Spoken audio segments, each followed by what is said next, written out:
আরে ঘরের ইন্দুর বেড়া কাটলো কি করি এখন ওরে রে বোকা রাজ্যে বসবাস ওরে রে বোকা রাজ্যে বসবাস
আমরা যদি ওই দালালের কাছে যাই, অগো কাছে যদি টাকা থাকে, ওরা আমগো টাকা দিতে বাধ্য, কারণ ওরা এখন আমগো দেখে বেশি ডরাইবো। কেন এখন বেশি ডরাইবো কেন? তুমি কি ড্রাগন হইছো? আরে দূর মামা, ড্রাগন হই নাই, এখন আমগো লগে বন্দুক আছে, বন্দুক।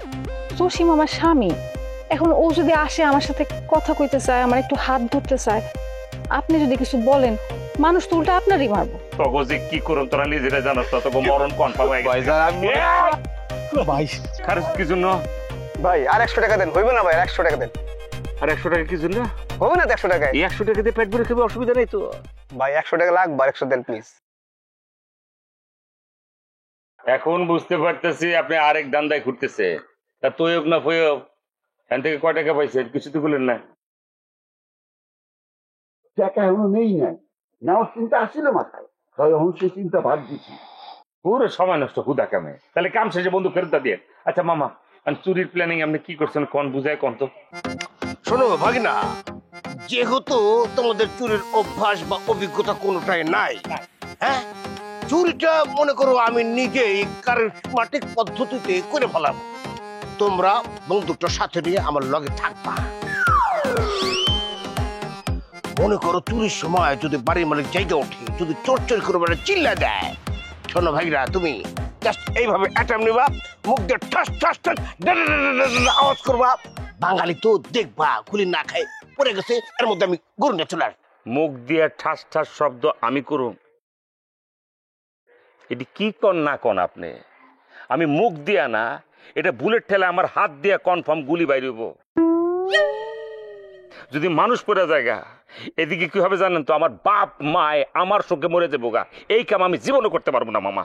আমি কি সত্য সত্য গুলি করতে বলছি, খালি বেশি বলছি? এ মামা শোনেন, এত কথা বাদ, বন্দুক আপনার কাছে রাখেন, যদি দরকার হয় আপনি গুলি করবেন, না করলে নাই, আমি রাখা পারুম না। নেন। আরে বড় জামাই, তুমি কিন্তু বেশি বেশি করতেছো। যখন বন্দুক লাগবে তখন তো আমি চাই নেব, এখন তোর দরকার নাই। আমি তো সরল স্বীকারোক্তি করছি, ছোটবেলা থেকে এটা দেখে আমি ডরাই। তুমি একটু দূরে রাখো, আর মাথা এদিকে আসে কেন? এদিক দাও, এদিক দাও। আপনি এদিক দেন তো মাথাটা, আমার দিকেও মাথা কয়েকবার। জলিল মামা, টেনশনের কোনো কারণ নাই, বন্দুক আমার কাছেই থাকবো। আর তাছাড়া আপনি তো চুরির কামে ব্যস্ত থাকবেন, বন্দুক চালাইবেন কেমনি? রাইট। শোনো, যেহেতু আমরা চুরির কাজে নামবো, সেহেতু চুরি বিষয়ক কিছু তর্জমা আমি কিছু তোমাদেরকে বলছি আর কি শৃঙ্খলা। আমরা যখন চুরিতে যাব, অবশ্যই আমাদেরকে হাফ প্যান্ট পরতে হবে, কারণ আমরা যদি লুঙ্গি পরে যাই, দেখা গেল যে লোকজন উঠে কইল চোর চোর চোর, গরু চোর, আমরা দৌড়েলাম, লুঙ্গিটা ঠাস করে খুলে ফুলে গেল, তখন আমরা ইজ্জত বাঁচাবো না দৌড়ামু, ইজ্জত বাঁচাতে গিয়া কিন্তু ধরা খেয়ে যাবো। এই জন্য আমাদেরকে আবার সরিষার তেল রাখতে হবে অলবডিতে। মামা, আপনি কিন্তু খরচা বাড়াইতেছেন, হাফ প্যান্ট পরন লাগবো কে? জেঙ্গে আছে না মামা, এত কিছু কেন করা লাগবে? আমরা তো ধরা পড়তেছি না। কিল্লিগে আঙ্গ গায়ে হৌরার তেল মাটি মুটি মাখা লাগবো কেন? রফিক, জসিম, তোমরা একটু চুপ থাকো তো। শোনো, যেহেতু আমরা চুরি করতে যাইতেছি, চুরির মধ্যে কিছু নির্দিষ্ট রুলস আছে, এটা অবশ্যই আমাদেরকে মান্য করে চলতে হবে, এর বাইরে যাওয়া ঠিক হবে না। আমরা যে চুরি করতে যাবো, বাই চান্স ধরো 3 জনের একজন ধরা পড়ে গেলাম, মারতে মারতে মাইরা ফেলালেও বাকি 2 জনের নাম বলা যাবে না, এটা রুলসের মধ্যে নাই। আর আমাদেরকে কিছু গো খাদ্য নিয়ে যেতে হইব। গরু যখন হাম্বা হাম্বা করবো, মুখের মধ্যে খাদ্য ঢুকাই দিলে ও জাবর কাটতে থাকবো, কোনো আওয়াজ করতে পারবো না। মামা আর একটা বিষয় খেয়াল রাখতে গো, গরু যাতে পেশাব না করে। মনে করেন 3টা গরু যদি একলগে পেশাব করে, মনে হইব জোয়ারের পানি এসেছে, পাবলিক কিন্তু টের পাই যাবে। আরে বাবারে, পেশাব তো কোনো সমস্যা না। গরু পেশাব করলে গরুর মালিক বুঝতে পারবে যে এখানে কি কাণ্ড ঘটতেছে। সমস্যা হইলে হাম্বা হাম্বা দিয়া কত নাই। আচ্ছা মামা, আপনি তো অনেক অভিজ্ঞ, কিন্তু এমন কোনো মন্ত্র আছে কিনা যে মন্ত্র পড়ে চুরি করতে গেলে ধরা পড়ুন না? অথবা কোনো মেডিসিন, মনে করেন গাছের পাতা, একটা পাতা চাবাইতে চাবাইতে চুরি করতে গেলাম, ধরা পড়লাম না। বড় জামাই, তোমার ব্রেন তো ক্লাস হয়ে গেছে, কাজ করতেছে না। এটা কি ধরনের প্রশ্ন করলা? চুরি করতে যাওয়ার সময় যদি কোনো দোয়া বা কোনো মন্ত্র পাঠ করলে কাজে হইতো, তাহলে পত্র পত্রিকায় আর টিভিতে যে মাঝে মধ্যে দেখাইতেছে যে দুদকের কাছে ধরা খেয়েছি, ওই বড় বড় চোরেরা তো এই কামই করতো। এইটা কোনো কাজে লাগে না, এটা লাগবেও না। দুলা ভাই, আপনি খামাকে এগুলো লেপেছেন তো, মেন পয়েন্টে আসেন। মেইন পয়েন্ট কি? ওই তো যেটা বললাম, রুলস মেনটেন করে কাজে নামতে হইবে। রুলসের বাইরে কোনোভাবে যাওয়া সম্ভব না। আরে রুলসটা কোন না? যেটা যেটা বলছি, কি? হাফ প্যান্ট পরতে হবে, হ্যাঁ গায়ে সরিষার তেল মাখতে হবে, হ্যাঁ। লুঙ্গি পরা যাবে না, হ্যাঁ খুইলা গেলে ইজ্জত থাকবো না দৌড়ে হ্যাঁ, পলায় যাবো, হ্যাঁ। এই জিনিসগুলো মাথার মধ্যে রাখতে হবে। আপনি খাঁটি তেল পাইবেন কই? সরষের তেল আছে? এটা অবশ্য কথা।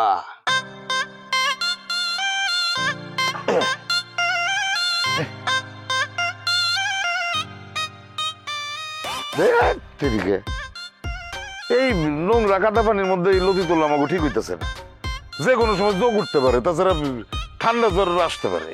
জ্বর আসলে তো আবার ভালো, আপনার জনসাধারণের জন্য ভিডিও করতে করতে অসুস্থ হয়ে গেছেন, শত শত মানুষ আপনারা দেখতে আসবে, আপনি হয়ে যাবেন ভাইরাল বাপ। দূর, আমার কথায় কথায় এত ভাইরাল হইতে আর ভালো লাগতেছে না। এ মাইজা ভাই, আব্বা তোমরা কি শুরু করছো কত? হ্যাঁ, লতি তুলমু, ভিডিও বানামু, তারপরে আপলোড দিমু। এমনি শ্বশুর বাড়িতে গেছি, গিয়ে তো ওই জায়গায় ভিডিও বানাইতে পারি নাই, আপলোডও দিতে পারি নাই। উফ, এ মাইজা ভাই, আমার তো হাত চুলকাইতেছে, কাহিনী কি? আরে এগুলো কুচুর বাচ্চা না, এগুলো তো চুলকাইবি, আর লতি লতি তার বেশি চুলকায়। ও মা, আমার পিঠে মনে হয় চুলকাইতেছে। এ মাইজা ভাই, আমার পিঠটা একটু চুলকাই দাও তো। আব্বা চুলকাই দেন না। ডঙ্গরস ডঙ্গরস ও মা, ও সারা শরীর ডঙ্গরস চুলকাইতেছে। করে তো একটুখানি দিছি, তো সারা ভিডিও দিতে চুলকায় কিভাবে? হ্যাঁ, আমার মনে হয় এই কচুর লয়ার ভিডিও করা আমাকে ঠিক হইতেছে না। আব্বা কি যে বলতেছেন আমি বুঝতেছি না। এমনি আমাকে কোনো ভিডিও নাই, ভিডিও আপলোড করলে না হচ্ছে টাকা পয়সা পাবো। কারণ তা পারে যে আমরা ভিডিও দিচ্ছি, সেই ভিডিও থেকে টাকা আইছে। এমনি তো আমাদের চ্যানেলে কোনো ভিউ নাই, এখন ভিডিও করবো, কান্তা পারে দেবো, তারপর ওনার ইউটিউব চ্যানেল থেকে যদি টাকা আসে সেই টাকা পাবো, টাকা পাইলেই হয়েছে। কিন্তু কান্তায় তো ফোন ধরে না। আব্বা এত কথার দরকার নাই, কান্তা ফোন ধরলে ধরুক, না ধরলে নাই, পরে ধরবো কান্তার ফোন। আমরা যা লতি সংগ্রহ করেছি, মাসুদ আমরা এখন লাইভ শুরু করবো, ঠিক আছে? তুমি লাইভ শুরু করো। আব্বা চুলকাইতেছে তো কেমনি শুরু করবো? আরে কর কর, চুলকানি একটু সহ্য কর। হ্যাঁ আচ্ছা ঠিক আছে আব্বা, রেডি মাঝে ভাই? হ্যাঁ, চুলকায়েন না। আরে করছি, চল। এই যে লাইভে চলে আইছি। হ্যালো বন্ধুরা, আপনারা কেমন আছেন? আমরা বাপ বেটা 3 জন চ্যানেল থেকে লাইভে চলে আইছি। আজকে এমন এক সবজির গুণাগুণ সম্পর্কে আপনাদেরকে বলবো, যেই সবজি খেলে আপনারা হয়ে যাবেন তরতাজা। তার নাম লতি, গলায় দেওয়ার সাথে সাথে ফস করে ভিতরে চলে যাবো, সাবানের কোনো দরকারই নেই। এই যে দেখেন লতি খায় আমার স্বাস্থ্যের কি অবস্থা হয়েছে। আপনারাও বেশি বেশি লতি খান, আমার মতন মোটকা হয়ে আছেন। হে আব্বা কি বলতেছেন? লতি খেলে মোটা হয় নাকি? লতির মধ্যে ভিটামিন আছে, ভিটামিন সম্পর্কে বলেন। আর ব্যাক করলে এটা আমি কেমনি করে কমু? তুই করে দে। আমি অবশ্য জিনিসটা জানতাম, কিন্তু এখন মনে পড়তেছে না। মনে থাকবো কেমনে? ডাল ব্রেন নিয়ে চললে কি মনে থাকে নাকি? লতি খাইতে হইব, ব্রেন শার্প হইব। আসলে বন্ধুরা, লতিতে থাকে ভিটামিন সি আর প্রচুর পরিমাণ আয়রন। এই লতি খাইলে শরীরের হাড্ডি গুড্ডি সবকিছু শক্ত হয়। বন্ধুরা, আমার একটু চুলকানি বেড়ে গেছে, একটু পরে আমার লাইভে এই যাচ্ছি।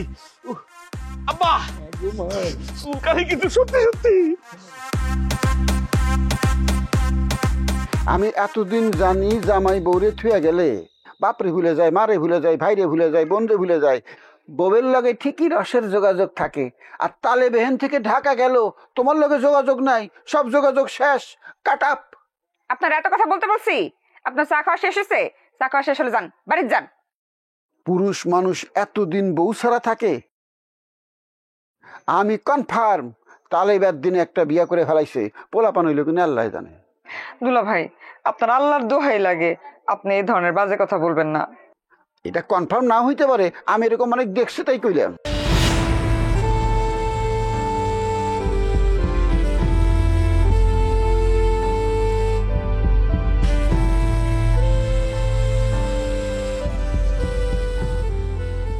বেদানা, কি হয়েছে?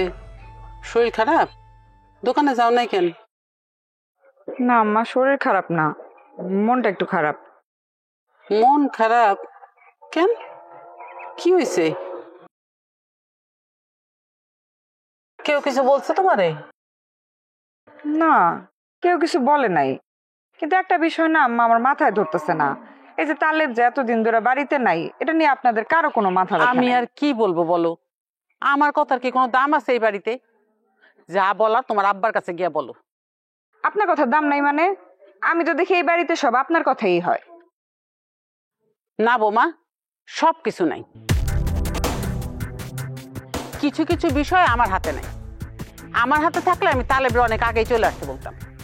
কই, বাড়িতে তো আরো 2 ভাই আছে, তাকে তো কেউ কোথাও পাঠায় না। তাহলে বোকা বইলা তারে ঢাকা পাঠায় রাখছে।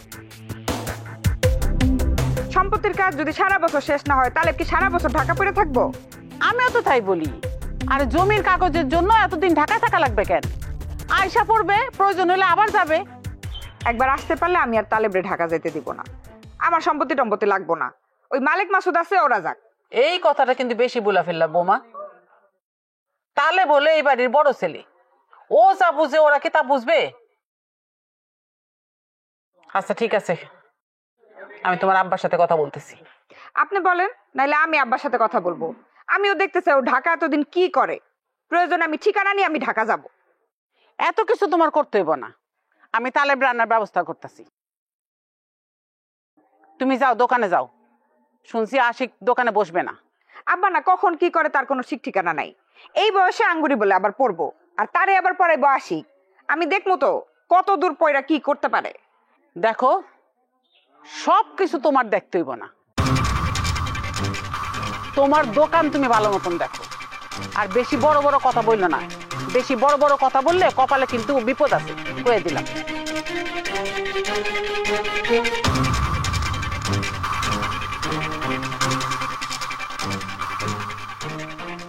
রোজা বেশি কথা বলতে গিয়ে উল্টা আরো শাশুড়ির কাছে ঝাড়ি খেলাম।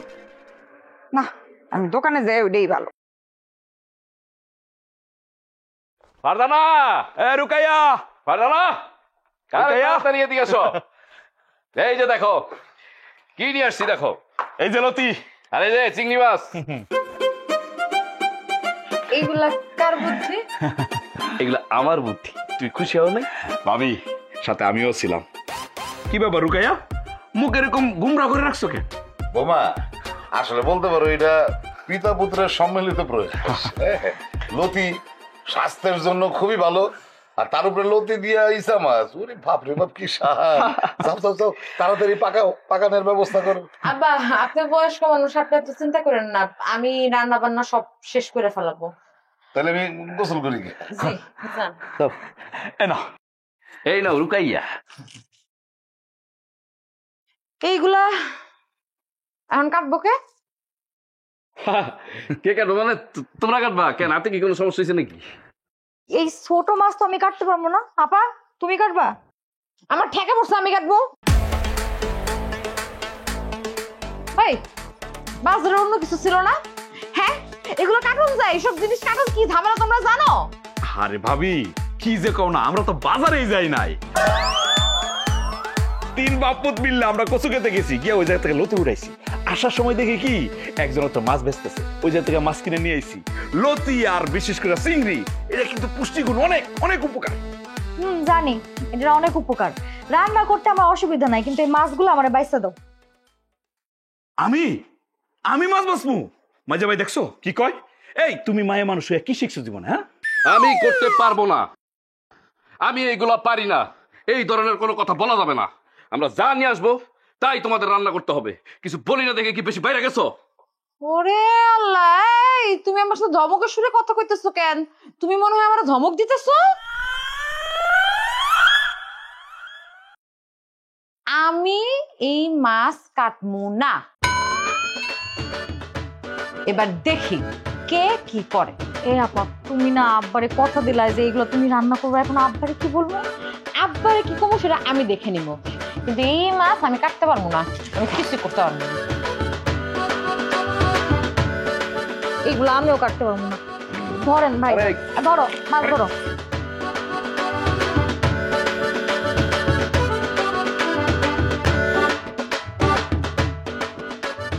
মাঝে ভাই, হ্যাঁ, এটা কি হইলো?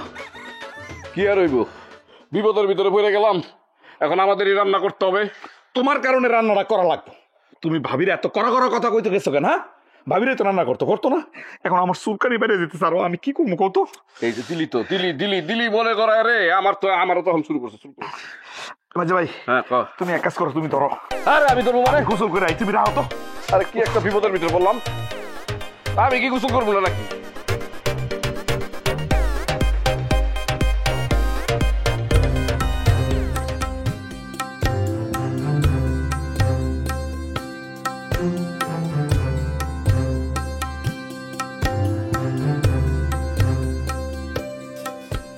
স্যার, আমার আর হাঁটতে হাঁটতে ভালো লাগতেছে না, আমার পা ব্যথা হয়ে গেছে, আমার সাইকেলে রান। আরে কি বলতেছো?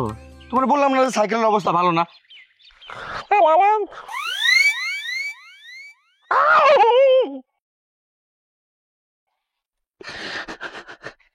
এটা আমি কি দেখতেছি? আশিক আর আঙ্গুরে মাঝখানে সাইকেল, ওরা দেহ মোহে মোহে কাছাকাছি কথা কইতেছে। আর একটু হইলে তো শেষ। তাছাড়া তোমার জামাই ওই জসিম ভাই দেখলে তো ঝামেলা হয়ে যাবো, তাই না? মাইন্ড করতে পারে না সে। আপনি শুনেন তো আমার কথা, শুনেন। আরে আঙ্গুরি, এ কি আঙ্গুরি দেখি ওর কোলে, না না, ওর সাইকেলে বসবে শিখতেছে, তাও কোলের সামনে। কি করতেছো?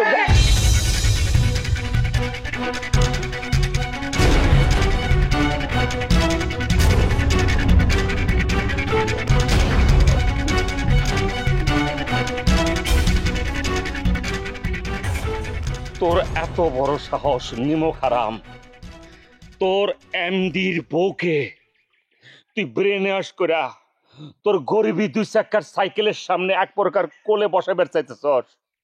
তোর মতো বেইমানের বাচ্চারে না মাইরা ভাত খাওয়ান যায় রে। এই বেইমানের বাচ্চা, তুই কামটা করলি কি? তুই কেমনে পারলি? তোর বুকটা কাঁপলো না রে? জসিম ভাই, এক্সকিউজ মি, স্যার থেকে ভাই হলাম কবে রে? আরে বেইমান, তুই কামটা করছিস কি? তুমি শুনছো আমাকে স্যার থেকে ভাই বলছে? এই দেখো না কি বলে। কারে বললি তুই? ইও, তুমি কইতেছো তুই এমডি স্যারের ওয়াইফকে বলছ তুমি? তোরে স্যান্ডেল জান না বাইরে ভাত খান যাবো রে? এটা কি বলতেছো? তুমি প্রতিবাদ করো না কেন? এই বেয়াদবরে জায়গা দিতেছো কেন তুমি? আচ্ছা, তুমি এত হা হুতাশ করতেছো কেন? এনে স্যারের দোষটা কই? স্যার কে? কারে স্যার বললা? তোরে স্যার কইছে? আল্লাহ, ওই স্যারের লোক আমার থেকে আমি আর স্যার কত বড় মিলিয়নিয়ার বিলিয়নিয়ার হয়ে গেছে, তোরে স্যার কইতেছে আমার বয়ে। ক তোর কাহিনী কি রে? কবে থেকে স্যার হইছ? দেখো, সময় চেঞ্জ হয়ে গেছে। হ্যাঁ, আগে স্যার যখন তোমার চাকরি করতো তখন সে তোমার স্যার ডাকতো, এখন আমি ওনার কাছে পড়ি, আমি ওনার স্যার ডাকি। তুমি চাইলে ওর স্যার ডাকতে পারো। আমি ভাবছিলাম তুই লটারি পাইছ 10 কোটি টাকার, এরপরে তুই পিএস হিসেবে আমার বউরে রাখছ, এর লিগে তুই স্যার হইছ। এখন উনি তোর কাছে পড়ে, তুই কি পড়লে জানোস আমার? কত শুনি, 2 2 কত, আর 16 আর 4 কত? দেখি তুই কেমন যোগফল হিসাব করস। তুই তো আমার কর্মচারী ছিলি, তুই স্যার হইলি কবে থেকে? এটা অস্বীকার করতে পারবি তুই যে আমার কর্মচারী ছিলি? বুকে হাত দিয়ে ক। আমি একবার বলছি আমি আপনার কর্মচারী ছিলাম না। আপনি পদ পদবি নিয়ে এত ব্যস্ত হয়েছেন কেন? সবকিছু আমার কাছে কেমন জানি ঘন কুয়াশা মনে হতেছে। আমি ঘন কুয়াশা দেখতে পারতেছি। এই বয়সে পড়ালেখার দরকারটা কি? তাহলে একটা কাম করো, তুমি স্বর্ণগয়না নিয়ে আসো, নিয়ে এসে আমার বাড়ি থেকে নিয়ে যাও। বাড়িতে বসে আমার ভালো লাগতেছিল না, এই জন্য আব্বা কাছে পড়াশোনা করো। আব্বা তো ভালো কথা বলছে, আব্বাটা বুড়ি মানুষ, কিন্তু আমার কথা হইতেছে এই আশিকের সাইকেলে উঠতে তোমার এত লোল পড়তেছে কেন? তুমি কেন উঠবা? তুমি এত টেনশন করো কেন? যাওয়ার সময় তো সাইকেলে যাইনি, হাইটেই গেছি। আসার সময় আমার ভালো লাগতেছিল না, পা ব্যথা করতেছিল, তাই ভাবলাম একটু সাইকেলে উঠি। এখানে দোষের কি? দোষের আছে তুমি রিকশা দিয়ে আসবা প্রয়োজনে। জসিম ভাই, আপনি শুধু শুধু খেপে যেতেছেন। আমি জিজ্ঞেস করেন না, আমি সাইকেল উঠাতে চাই নাই, আঙ্গুরি তো জোর করে উঠতেছিল। চাপার দাঁত ভেঙে গেলে মুখ। বেশি বুঝো না, সৎ সাথে চাও। তুমি আমাকে বুঝাইতে আসতেছ। তোরা আমি বিশ্বাস করি না, আমি সাপ বিশ্বাস করি। আঙ্গুরের কথা আমি বিশ্বাস করে নিছি। তোমাকে প্রমাণ করতে হবে না, তোমাকে আর সাইকেল দিয়ে ওকে নিয়ে যেতে হবে না। আমি তোমাকে প্রতিদিন নিয়ে আসবো, প্রতিদিন বাড়িতে পৌঁছে দেবো। অসুবিধা আছে? কোনো অসুবিধা নাই, কিন্তু তারপরও ওর সাইকেলের আশেপাশের মধ্যে তুমি আটবা না, চড়বা না। ওকে? তুমি শুনছো কিন্তু কথা আমার। সরি জসিম ভাই, এটা হবে না। আমার এই বাড়ি থেকে বলে দেওয়া হয়েছে, রাস্তায় যদি আপনার সাথে দেখা হয় আমি যাতে কথা বলতে না দিই। তাও আমি কথা বলতে দিছি, কারণ আপনার স্বামী স্ত্রী। কিন্তু আপনি যদি এখন বেশি কথা বলেন, তাহলে ওই কাকা আর মামার আদেশ আমার পালন করতে হবে, কারণ আঙ্গুলি এখন কলেজ স্টুডেন্ট। কি করলি রে তুই? আমি তো শিকল ছাড়া বন্দি কারাগারে পড়ে গেলাম আঙ্গুরি। ওর কথা শুনছো? এই চামচা চামচ, এরা কইল আর তুই শুনলি? আমার জীবনে কোনো সুখ নাই রে। আমি আমার বউরে নিয়ে বাড়াতে পারব না, কোনো জায়গায় যাইতে পারব না। জীবনে গহনাটা সব হয়ে গেল। তুই সার হইছ একটা শিক্ষিত মানুষ হইয়া, তুই কেমনে এগের কথাটা আমার সামনে উচ্চারণ করলি? আঙ্গুরি, আমি অরে সাক্ষী রেখে হইতেছি, তুই শুনে রাখ। আমি গহনা নিয়ে আইসে আমার বউরে রাজরানী করে উঠাই নিয়ে যাবো। এই সাক্ষী তুই নিজে থাকবি।